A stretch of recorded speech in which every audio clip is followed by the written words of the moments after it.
इस बीच धर्मांतरण के आरोपी मौलाना छांगुर के साथ साथ उसकी सहयोगी नीतू उर्फ नसरीन से भी एजेंसियां पूछताछ कर रही हैं, जिसमें एक और बड़ा खुलासा हो गया है। जानकारी मिल रही है मौलाना छांगुर को विदेश से फंडिंग होती थी।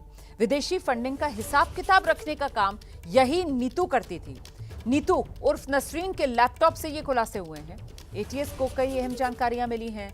छांगुर की सहयोगी नीतू उर्फ नसरीन के लैपटॉप से छांगुर के कई रिकॉर्ड एटीएस ने हासिल किए हैं। इसी नीतू के लैपटॉप से मुंबई से लेकर दुबई तक के कनेक्शन के रिकॉर्ड मिल गए हैं। विदेशी लेन देन का हिसाब रखने का काम नीतू करती थी और नीतू अलग अलग कोड्स इस्तेमाल करती थी ताकि अगर कोई पहली नजर में देखे तो उसको ये लेन देन वाला हिसाब किताब समझ में ना आए। अब एजेंसियां जो हैं वो नीतू के कोड वर्ड्स को डिकोड करने में जुटी हैं।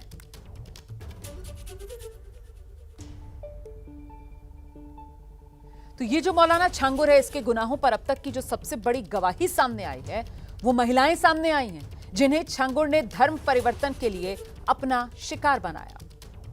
जो छांगुर के गुर्गे हैं और जिन लोगों ने एजेंट है, जिन लोगों ने हिंदू बनकर बातचीत की, उनके घर में छोड़ रखा पुलिस वालों ने एक 10 रुपए के स्टाम्प के ऊपर। मैं वही पीड़ित हूँ जिसका बलात्कार गांव घाना खंडी के अंदर फरमान जो है उसने किया, जो इनका चाचा है, जहाँ सऊदी से लेके इनकी सहारनपुर तक इनकी हवानियत सऊदी से लेके सहारनपुर घाना खंडी तक खत्म नहीं हुई।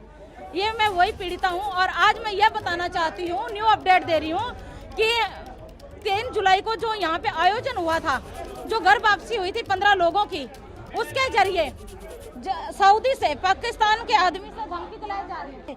ये सऊदी का नंबर से धमकी आई है 10 तारीख को शाम के 6:13 पे। नहीं, इन्होंने अश्लील वीडियो के आधार पर ब्लैकमेल करके यहाँ बुलाया गया था। मेरे अश्लील वीडियो तो उसके आधार पर मुझे यहाँ बुलाया गया था और लगातार मेरा शोषण हो रहा है। छांगुर एक गैंग का सरगना है। गैंग का सरगना सारे काम को एग्जीक्यूट नहीं करता है, वो जो उसके अंदर में काम करते हैं वो करते हैं। इसमें गैंग के जो सक्रिय सदस्य हैं वो काम करते हैं। मेरे पास जो आया था लड़का, उसका नाम अमित था। उसका असली नाम था अबू आमिर अंसारी। उसने अपने आप को अमित इंट्रोड्यूस किया था और अमित की पूरी फैमिली मुझसे मिली थी।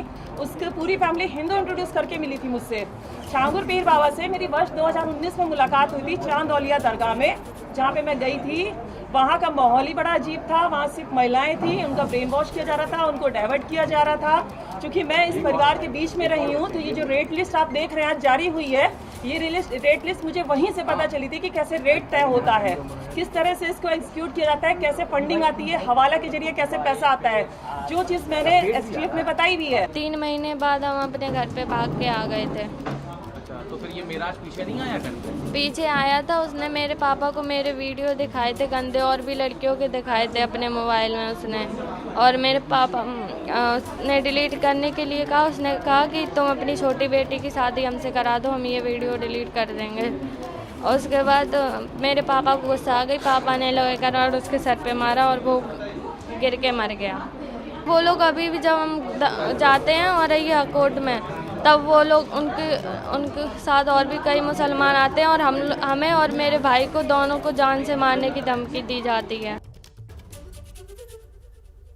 सीधे आपको लेकर चलेंगे लखनऊ से। हमारे साथ हमारे सहयोगी नीतीश पांडे इस वक्त मौजूद हैं और जरा नीतीश से ही ये समझ लेते हैं कि 16 जुलाई तक एटीएस की रिमांड में ये मौलाना छांगुर, अभी तक रिमांड में क्या कुछ राज इसने उगले हैं, क्या जानकारी मिल रही है सूत्रों के हवाले से? नीतीश, देखिए, जो सूत्र बता रहे हैं वो यही कह रहे हैं कि ये छांगुर बड़ा शातिर था। इसलिए क्योंकि कुछ बिंदुओं पर अगर मैं आपका ध्यान आकृष्ट कराऊं तो सबसे पहला जो बिंदु है, अतीक से इसका कनेक्शन सामने आया है। अतीक अहमद जो कि चुनाव लड़ता है और उस दौरान खुली जीप में, जो जानकारी सामने आई है, छांगुर बाबा खुली जीप में उसका प्रचार करता है और उसके बाद जो इसका कनेक्शन है वो और भी बढ़ता जाता है। दूसरे बिंदु की अगर बात करूं तो छांगुर बाबा का विदेशों से कनेक्शन, यानी सऊदी अरब से एक कनेक्शन सामने आया है। और तीसरा जो अगर बिंदु बात कर लूं तो हर उस स्तर को, धर्मांतरण के हर उस स्तर को अपनाया जाता है, यानी इसके गुर्गों के द्वारा सोशल मीडिया का इस्तेमाल किया जाता है, इंस्टाग्राम का इस्तेमाल किया जाता है और इसके जरिए हिंदू लड़कियों को फांसने के बाद उन्हें पैसे का लालच दिया जाता है और वो पैसे भी जाति के आधार पर होते हैं। आपको बता दूं, जो खुलासा किया है जो छांगुर की पीड़िता ने खुलासा किया है उसका साफ तौर पे ये कहना है कि जब हम वहां पर गए तो वहां पर ये बताया गया कि ये जिस जाति की लड़की है उसका 15 से 16 लाख रुपया मिल जाएगा। तो बड़ा नेटवर्क चला रहा था ये बाबा, और अब बाबा पुलिस की गिरफ्त में जरूर है, लेकिन उसके गुर्गे लगातार जो लोग इस मामले में सामने आ रहे हैं उनको धमकियां दे रहे हैं। हमारे साथ एक शख्स है जिनको भी धर्म परिवर्तन का प्रयास करते हुए कहीं ना कहीं अपने मंसूबों को सफल बनाने की कोशिश की गई, लेकिन ये फंसे नहीं। आपका ये कहना, बलरामपुर से आए हैं आप, क्या नाम है आपका? नरेंद्र कुमार मिश्रा। नरेंद्र जी, क्या हुआ था, क्या कैसे आपको बरगलाया जा रहा था, क्या हो रहा था? सर, हमारा उनका मुलाकात कोर्ट कचहरी पे आने जाने में हुआ था, और वहीं 4-5 महीना के बाद में जब उन्होंने हमारा थोड़ा जब जान पहचान पड़ गया, तब उन्होंने मुझे दबाव बनाया कि आप हिंदू से मुसलमान बन जाइए तो आपको 15-16 लाख रुपया मिल जाएगा। हिंदू समाज में तो कोई देने वाला है नहीं।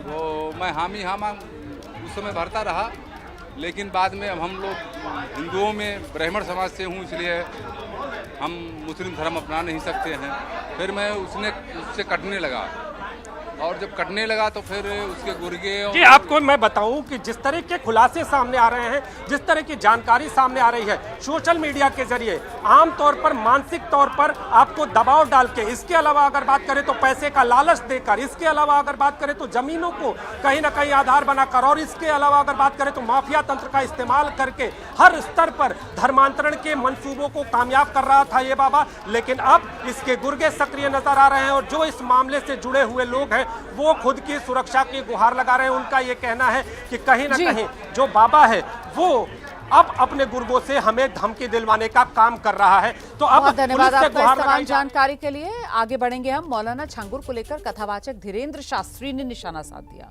वो कह रहे हैं कि कोई एक छांगुर बाबा है जिसने अनेक महिलाओं का धर्म की आड़ में शोषण किया।